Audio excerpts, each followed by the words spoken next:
नमस्कार, मी विलास बडे. News 18 लोकमतच्या Maharashtra unlimited या बुलेटिनमध्ये आपल्या सगळ्यांचं स्वागत.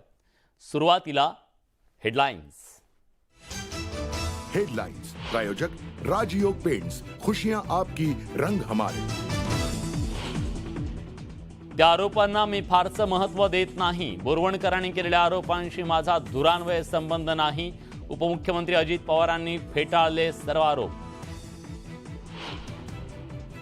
आमदार अपात्रते प्रकरणी आता 30 ऑक्टोबरला पुढची सुनावणी. सुधारित वेळापत्रक देण्यासाठी अध्यक्षांना शेवटची संधी. पंतप्रधान मोदी 26 ऑक्टोबरला शिर्डी दौऱ्यावर. पंतप्रधानांच्या हस्ते विविध विकास कामांचं होणार लोकार्पण.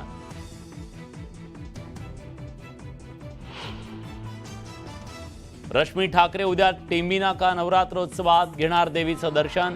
उद्धव ठाकरे गटाचे कार्यकर्ते मोठ्या संख्येने सहभागी होण्याची शक्यता. वाशिममध्ये पीक विमा योजनेच्या लाभासाठी धडपड. पर्जन्यमापकात पाणी ओतून ऑनलाईन नोंदीत अतिवृष्टी दाखवण्याचा प्रकार. कृषी आयुक्तांकडून गुन्हा दाखल करण्याचे आदेश.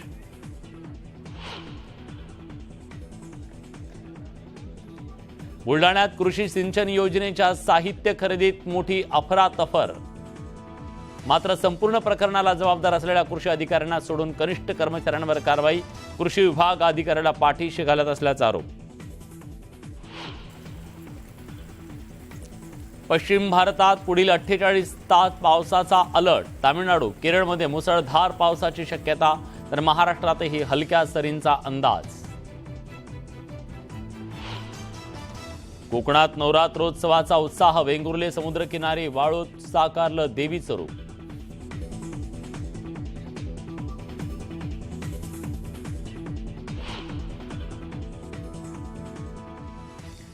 बुलेटिनच्या सुरुवातीलाच एक अतिशय महत्त्वाची बातमी. सर्वोच्च न्यायालयात विधानसभा अध्यक्षांच्या दिरंगाई प्रकरणावर सुनावणी पार पडली. आमदार अपात्रता प्रकरणावर ठाकरे गट आणि राष्ट्रवादी शरद पवार गटाच्या वतीने एकत्रित याचिका दाखल करण्यात आल्या. त्या प्रकरणी सुनावणी पार पडली. सर्वोच्च न्यायालयाने विधानसभा अध्यक्षांवर कडक शब्दात ताशेरे ओढलेत. आम्ही विधानसभा अध्यक्षांनी दिलेल्या वेळापत्रकाबाबत असमाधानी आहोत. सॉलिसिटर जनरल तुषार मेहता यांनी दसऱ्याच्या सुट्टी दरम्यान विधानसभा अध्यक्षांसोबत चर्चा करावी आणि सुधारित वेळापत्रक द्यावं असे स्पष्ट निर्देश सर्वोच्च न्यायालयाने दिले. या प्रकरणी पुढची सुनावणी 30 ऑक्टोबरला पार पडणार आहे.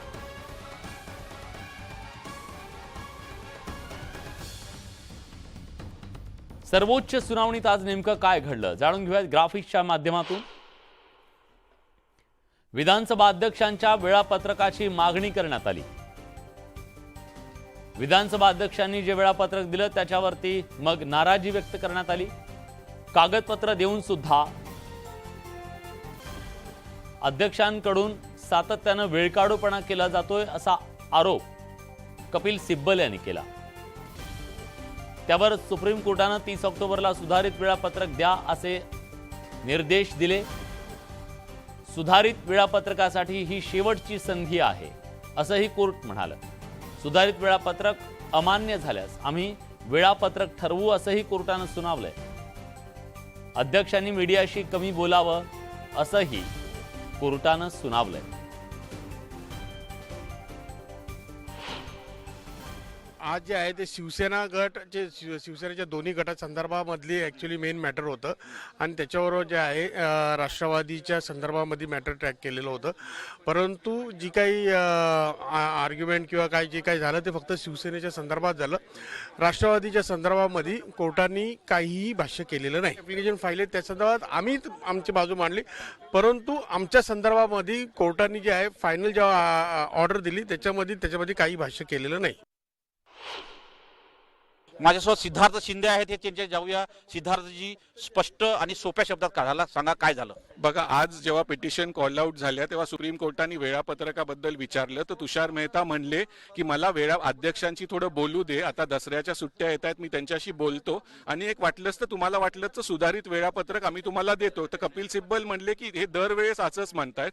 तर कोर्ट म्हणलं आम्ही यांना शेवटचा चान्स देतोय, तुम्ही सुधारित वेळापत्रक आणा, नाही तर 30 तारखेला आम्हाला आमचं वेळापत्रक तुमच्या त्यांच्यावर लादावं लागेल. आणि कोर्टाने फक्त एकच सांगितलं की आम्ही टीव्हीवर काही बघतोय की अध्यक्ष काही स्टेटमेंट करतायत सुप्रीम कोर्टाबद्दल वगैरे, तर त्यांनी मीडियाशी थोडं कमी बोलावं आणि त्यांचं काम मग ते लवकर करू शकतात. एनसीपी आणि शिवसेनेची एकत्र सुनावणी होईल का? कारण की ते समीर भुजबळ तर नाही म्हणताय. नाही, एकत्रच होणार. त्यांनी आता सांगितलं मॅटर टॅग केलं गेलंय. त्यांनी सगळ्या डेट विचारल्या. शिवसेनेचे डिस्क्वालिफिकेशन पिटिशन मागच्या जून जुलैचे होते, एनसीपीचे आत्ता 2-3 महिन्यापूर्वीचे आहेत. सुप्रीम कोर्ट म्हणलं तुम्ही 30 तारखेला आम्हाला सांगा. आणि एनसीपीच्या बाबतीत पण तुम्हाला प्रोसिजर तर सुरू करावंच लागेल ना. शिवसेनेचं तुम्ही प्रोसिजर सुरू केलं, एनसीपीचं पण तुम्हाला प्रोसिजर सुरू करावं लागेल.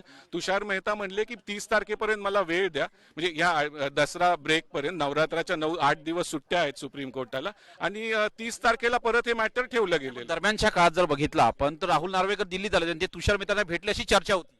नाही, ती चर्चा असेल पण त्यांना विस्तृतपणे आणि डिटेलमध्ये भेटायचं आहे.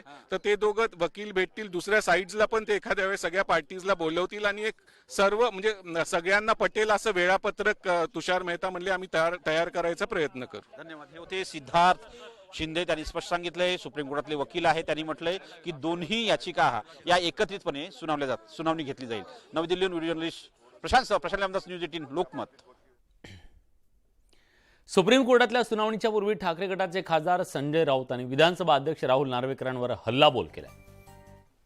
अध्यक्षांना सार्वभौमत्वाची व्याख्या तरी समजते का, असा सवाल संजय राऊतांनी केला.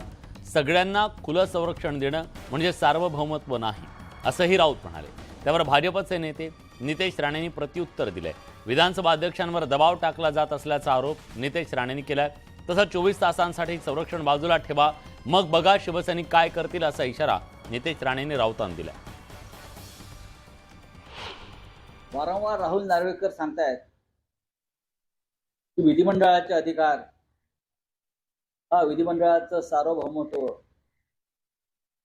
सांगतायत ना. याचा अर्थ असा नव्हे की चोरी करून एखाद्याने दुसऱ्या घरात शिरावं आणि त्या घराच्या मालकानं त्या चोरांना आणि खुन्यांना संरक्षण द्यावं, असा या सार्वभौमत्वाचा ची व्याख्या होत नाही. आता हा परत विधानसभा अध्यक्षाला एवढा प्रभाव टाकतोय. न्यायाधीश जे अप्रत्यक्ष पद्धतीने न्यायाधीश आहेत, तर त्यांना पद गेल्यावर लोक, महाराष्ट्राची जनता चपलानी मारेल, महाराष्ट्रात फिरून देणार नाही, अशा पद्धतीचा दबाव अगर विधानसभा अध्यक्षावर असेल तर ह्याची दखल माननीय कोर्टाने घ्यावी की तुझ्या कुटुंबातला एक माणूस दिवाळीपर्यंत खिचडी चोरीच्या निमित्ताने आर्थरोड जेलमध्ये बसणार आहे. विधानसभेच्या अध्यक्षांना लफंगा म्हणणं, मला असं वाटतं हे फार वाईट गोष्ट आहे. अशानं शिव्या घालून, शाप देऊन तिथला काय निर्णय बदलेल असं मला वाटत नाही. तिथं आपला निर्णय काय आहे हा तिथं मांडला पाहिजे. परंतु काही लोक आपल्याकडे काहीच नसल्यामुळं, कागदपत्र नसल्यामुळं, नंबरच नसल्यामुळं, मेजॉरिटी नसल्यामुळं बाहेरनं पत्रकार परिषद घेऊन राहुलजी नार्वेकरांवर दबाव आणण्याचा प्रयत्न करतायत. पण मला खात्री आहे की विधानसभेचे अध्यक्ष हे विधितज्ञ आहेत, ते कोणावरही अन्याय करणार नाही, त्याची पूर्ण खात्री आम्हाला सगळ्यांना आहे. आमदार अपात्रतेच्या मुद्द्यावरून मंत्री धनंजय मुंडे यांनी भाष्य केलंय. पक्षांतर्गत लोकशाहीत बहुतांश आमदार दुसऱ्या बाजूला गेले असतील तर लोकशाहीत त्याला मान्यता मिळाली पाहिजे, असं मत मुंडेंनी व्यक्त केलंय. सुनावणी पुढे ढकलली की आरोप कशासाठी, असा सवाल त्यांनी केलाय. न्याय व्यवस्थेवर विश्वास ठेवला पाहिजे, असंही ते म्हणाले.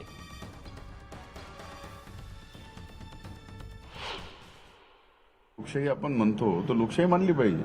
लोकशाहीमध्ये ज्या वेळेस एखाद्या निवडणुकीत बहुसंख्य मतदार हे एका बाजूला जातात आणि एका पक्षाला निवडून देतात, ती लोकशाहीने निवडून दिलेलं सरकार म्हणतात. एक मिनिट, दुसरा विषय असतो पक्षांतर्गत लोकशाहीचा. पक्षांतर्गत लोकशाहीमध्ये जर बहुसंख्य पक्षाचे पदाधिकारी, पक्षाचे आमदार हे एका बाजूला गेल्यानंतर ती लोकशाही सुद्धा मान्य करावी लागते. आणि ती जर मान्य होत नसेल तर ती लोकशाही पक्षाची तुम्हाला मान्य नाही पण देशाची मान्य आहे, असा अर्थ लावता येत नाही. लोकशाही ही लोकशाही आहे. यामध्ये जर न्याय व्यवस्थेवरती यांचा विश्वास नाही, यांचा संविधानावरती विश्वास नाही, यांचा लोकशाहीवर विश्वास नाही, तर आता न्याय व्यवस्थेने सुनावणी पुढे ढकलली, याच्यात न्याय व्यवस्थेवर आरोप करणं हे कितपत विरोधी पक्षाचं योग्य आहे? तुम्हाला काहीच मान्य नाही म्हणजे हे म्हणतात तेच फक्त मान्य करावं सर्वांनी आणि ते म्हणतात ते त्यांनी सगळं खरं धरावं जनतेनी, असं असेल तर ही लोकशाही म्हणत नाही. या सगळ्या व्यवस्थेवरती विश्वास ठेवला पाहिजे. आता तारीख का लांबली याची कारणं मी सांगू शकत नाही, कारण त्या एकूण निकालाशी माझा किंवा त्या केसच्या संबंधित माझा रोजचा काय याच्यातला अभ्यास नाही. उपमुख्यमंत्री अजित पवार यांनी IPS अधिकारी मीरा बोरवणकर यांनी पुस्तकात केलेल्या आरोपांवर स्पष्टीकरण दिलंय. मागील 3 ते 4 दिवस माझ्या विरोधात बातम्या येत आहेत. मी त्याला महत्त्व दिलं नाही. माझा त्याच्याशी काहीही संबंध नाही. मी अनेक वर्ष पालकमंत्री होतो असं अजित पवार म्हणाले. मीरा बोरवणकरांच्या पुस्तकात बरंच काही आहे, पण माझ्यावर फोकस का केला जातोय असा सवाल अजित पवारांनी विचारला. ते म्हणाले की या प्रकरणानंतर विरोधी पक्षाच्या काही नेत्यांनी माझी चौकशी करा अशी मागणी केली. तो त्यांचा अधिकार असल्याचं त्यांनी म्हटलंय. त्या पुस्तकाच्या निमित्तानं कदाचित त्या व्यक्तीला असंही वाटलं असेल की बाबा आपण पुस्तकामध्ये, म्हणजे त्यांनी पण काल बोलताना सांगितलं त्या पुस्तकात बरंच काही आहे, परंतु हाच विषय का सगळ्यांनी जास्त लावून धरला ते काही कळायला मार्ग नाही, असं त्यांनी पण बोलता त्या ठिकाणी बोलून दाखवलं. बऱ्याचदा काही जण पुस्तक वगैरे लिहित असताना शक्यतो काहींना असं वाटतं की काही प्रसिद्धीसाठी खळबळजनक अशा प्रकारच्या काही गोष्टी लिहिल्या तर त्याला वेगळ्या प्रकारची प्रसिद्धी मिळते, आणि तसंही कदाचित झालं असेल. विरोधी पक्ष नेत्यांनी लगेच ही चौकशी करा वगैरे वगैरे, अर्थात तो त्यांचा अधिकार आहे. तो लोकशाहीमध्ये प्रत्येकाला आपलं आपलं मत व्यक्त करण्याचा अधिकार आहे, परंतु त्याची चौकशी करा नाहीतर आणखीन काय करा, आपल्याला त्याच्याशी काही घेणं देणं नाही. कुठल्याही ठिकाणी माझी याच्यामध्ये सही नाही. कुठल्याही मिटिंगला, ज्या मिटिंग होतात या निर्णय घेण्याच्या संदर्भात, कुठल्याही मिटिंगला माझ्या माहितीप्रमाणे मी कुठं हजर नाही. मेट्रोच्या संदर्भातली कामं चाललेली आहेत आणि मेट्रोचा VGF भरून काढण्याच्या करता कितीतरी मोक्याच्या जागा सरकारने मागच्या, मग पोलीस खात्याची जागा असेल, इव्हन पॉलिटेक्निकची जागा असेल, आपल्या विद्यापीठाच्या अलीकडच्या बाजूला बघा डावीकडे पॉलिटेक्निक कॉलेज आहे तिथली जागा असेल, अशा वेगवेगळ्या महत्त्वाच्या जागा VGF तो भरून काढण्याच्या करता त्या बाबतीमध्ये दिल्या. मुंबई उच्च न्यायालयाने तो ऐतिहासिक निकाल दिला आणि खऱ्या अर्थानं महिला शक्तीचा जागर घुमला असं म्हटलं तर काही चुकीचं ठरेल असं मला वाटत नाही. कारण हे सगळ्यामध्ये आम्ही सगळ्यांनी पुढाकार घेण्याचं कारण म्हणजे क्रांतीज्योती सावित्रीबाई फुले यांची मुलींची पहिली शाळा पुण्यातील भिडेवाडा इथे त्यांनी सुरू केली. एक महत्वाची बातमी आहे. नरेश म्हस्के जे शिवसेनेचे प्रवक्ते आहेत त्यांनी मोठा खुलासा केलाय. ठाकरे गटाचे नेते आणि त्याचबरोबर खासदार संजय राऊत यांना मुख्यमंत्री व्हायचं होतं असा दावा नरेश म्हस्केंनी केलाय. त्यांच्या या घटनेचा मी साक्षीदार आहे असंही ते म्हणाले. राऊतांनी शिंदे ठाकरेंमध्ये भांडण लावल्याचा सुद्धा आरोप म्हस्केंनी केलेला आहे. म्हस्केंनी संजय राऊत यांच्यावर पहिल्यांदाच अशा प्रकारचे गंभीर आरोप केलेले आहेत. आपली स्वप्न, आपली मुख्यमंत्री होण्याची स्वप्न धुळीस मिळालेली आहेत. एकनाथ शिंदे साहेब आणि उद्धव ठाकरे यांच्यामध्ये भांडणं लावायची आणि स्वतः मुख्यमंत्री म्हणून नाव पुढे आणायचं, हा आपला डाव एकनाथ शिंदे साहेबांच्या कृतीमुळे उधळला गेलेला आहे आणि त्यामुळे आपण भ्रमिष्ट झालेले आहात आणि म्हणून आपण वेड्यासारखे बोलताय. दसरा मेळाव्यावरून नरेश म्हस्के आक्रमक झालेत. विरोधकांना म्हस्केंनी ठोस प्रत्युत्तर दिलंय. जिथे हिंदुत्वाचे विचार तेच आमचं शिवतीर्थ. नरेश म्हस्केंनी उद्धव बाळासाहेब ठाकरे गटावर या निमित्तानं टीका केली.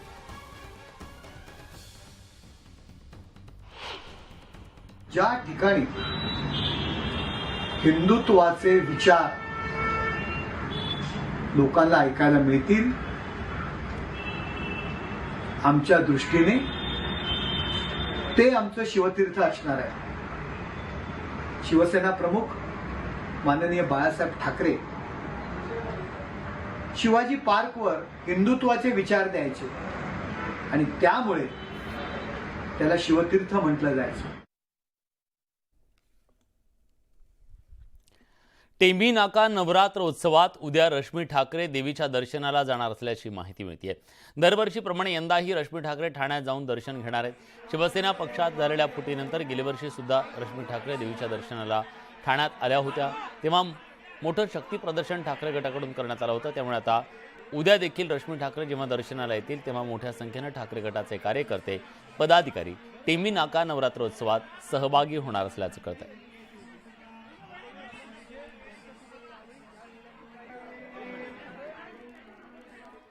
दहिसर टोल नाक्यावर सीसीटीव्ही बसवायला सुरुवात झाली आहे.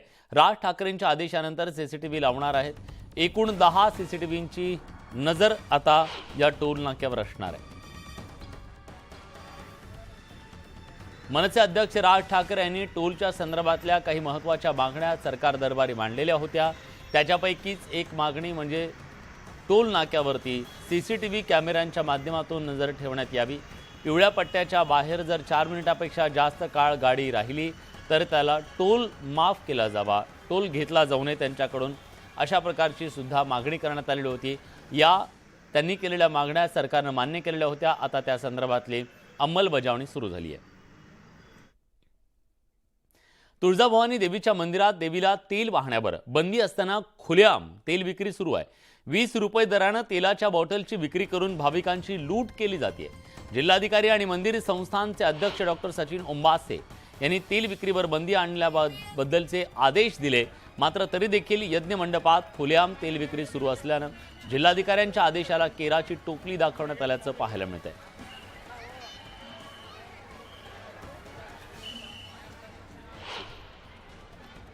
किती रुपयाला आहे तेल? किती रुपयाला आहे? 20 रुपये 20. किती बाटली आहेत? एक बाटली 20 रुपये 20 रुपये 20. या सगळ्या बातम्यांसोबत बुलेटिनमध्ये आपण इथेच थांबतोय. ताज्या घडामोडींसाठी बघत रहा न्यूज 18 लोकमत.